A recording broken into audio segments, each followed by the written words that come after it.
Terve! Mä halusin tulla kertomaan teille 10 faktaa lähihoitajakoulutuksesta.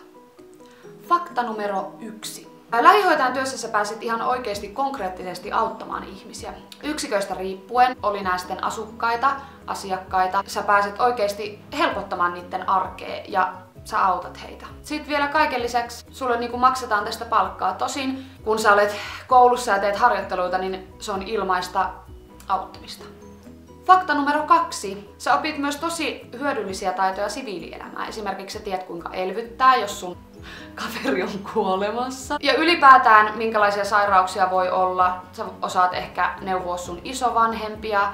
Sä tiedät miten ihmiskehossa asiat toimii. Samoin mielen asioita.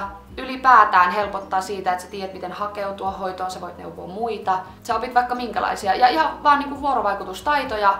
Ongelmanratkaisutaitoja, tiimityöskentelyä, vaikka mitä. Fakta numero 3 on, että sä kohtaat ihan tosi paljon erilaisia ihmisiä ja elämäntarinoita. Vähän niin kuin, että sä katsoisit jotain ihan todella mielenkiintoista elokuvaa, paitsi että sä saat olla vaan siinä mukana ja elää sitä niiden kanssa, sitä elokuvaa. Feeling like Megan Fox though, or not. 4. fakta on se, että työ ei ole koskaan yksinäistä. Sä oot aina ihmisten kanssa tekemisissä ja esimerkiksi mun kohdalla mä tajusin, että se on mulle tosi tärkeää, että mä saan olla ihmisten kanssa tekemisissä ihan tehdä sitä työkseni, että mä kohtaan ihmisiä joka päivä. Mä olin ensiksi opiskelemassa media-assistentiksi, mutta sitten kun mä tajusin, että kuinka yksinäistä se työ voi olla, niin hakeuduin sitten sosiaali- ja terveysalalle. Ja kun tää työ ei ole koskaan yksinäistä, niin sä opit tekemään kompromisseja, sä opit vastuun kantamista. Et vaikka me työskennellään tiimissä, lähihoitajat työskentelee yleensä tiimeissä, niin silti jokaisella on se oma vastuu kannettavana ja jokaisella on ne henkilökohtaiset vastuut myös. 5. on se, että tämän koulutuksen aikana sä todennäköisesti tulet saamaan todella paljon samanhenkisiä kavereita. Ja sosiaali- ja terveysalalle yleensä hakeutuu semmosia helposti lähestyttäviä ihmisiä. 6. fakta on se, että sulla on todella laaja vapaus valita viimeisen vuoden opinnot. Kun on 2 vuotta näitä pakollisia opintoja, niin viimeisen vuoden sisällön sä saat periaatteessa itse valita, että mitä sä haluat opiskella ja mitä se sun viimeinen vuosi sisältää. 7. fakta on se, että on ihan älyttömän paljon semmoista oikeaa tekemistä opinnoissa. Ensinnäkin se, että perusopintoihin kuuluu jo 3 harjoittelua. Sitten sulla on viimeisenä vuonna, kun sä lähdet osaamisalalle, sulla on vielä 2 harjoittelua. Eli suurin osa tästä koulusta on siis oikeaa työntekoa, että sä harjoittelet siellä työpaikalla, kuinka sitä työtä tehdään. Sen lisäksi myös nämä aineet, joita koulussa opiskellaan, niin siellä on tosi paljon semmoista konkreettista tekemistä. Opetellaan esimerkiksi ensiapua, miten elvytetään.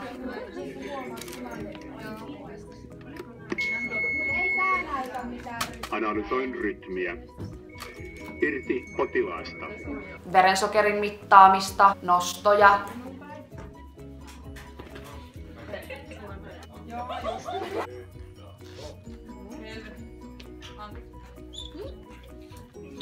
Ei mitään hätää.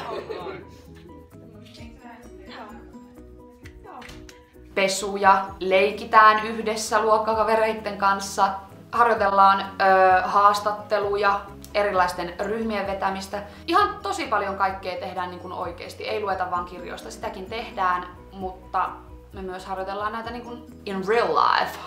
8. fakta on se, että sä saat tosi laajan tietämyksen erilaisista asioista. Sä tiedät lapsista ja nuorista, sä tiedät vanhuksista, sä tiedät keski-ikäisistä, sä tiedät nuorista, heidän asioistaan ja kuinka tukea sitä tässä työssä. Myös sä tiedät rakenteita. Mä nyt pyrin selittämään tässä sitä, että lähihoitaja saa pätevyyden moniin erilaisiin töihin. Pätevä. 9. fakta on se, että sä tapaat keskiverto suomalaista enempi komeita ja kauniita ensihoitajia.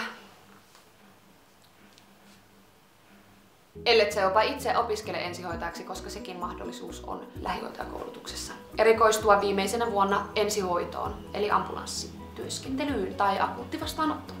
Ja siis luonnollisesti näillä ensihoitajaopiskelijoilla on sitten ihan joka päivä tähän mahdollisuus, että hyvä valinta. Ja viimeinen 10. fakta on se, että sulla on lähes 100% varmuus työllistyä heti kun sä valmistut. Ne voi olla vaikka keikkatöitä, mutta silti sulla on aika varmasti töitä heti kun sä valmistut. Eli rahan tuloa ei voi estää. Ei vaan, sä pääset oikeesti heti. Niin siis sä pääset heti tekemään oikeesti sitä työtä, mihin sä oot opiskellutkin. Ja pääset kiinni työelämään. Ja niin kuin mä oon tässä jankuttanut varmaan jokaisessa kohdassa, niin tässäkin kohtaa, että sulla on melkein 100% työllistymismahdollisuus. Sen lisäksi sulla on paljon vaihtoehtoja, mistä valita, millaista työtä sä haluaisit tehdä, koska sulla on pätevyys monenlaiseen, erilaiseen työhön. Mikä on tämä? Ja jos sua alkaa kyllästyttää joku paikka, niin sä voit vaihtaa. Sä voit lähteä johonkin erilaiseen työhön. Tässä oli siis mun 10 faktaa teille lähihoitajakoulutuksesta. Kiitos sulle, joka katsoit tämän videon. Toivottavasti tykkäsit enemmän tai vähemmän. Ja muistathan subscribata ja painaa peukkua ylös, ei alas. Ja me nähdään taas ensi videossa. Moikka!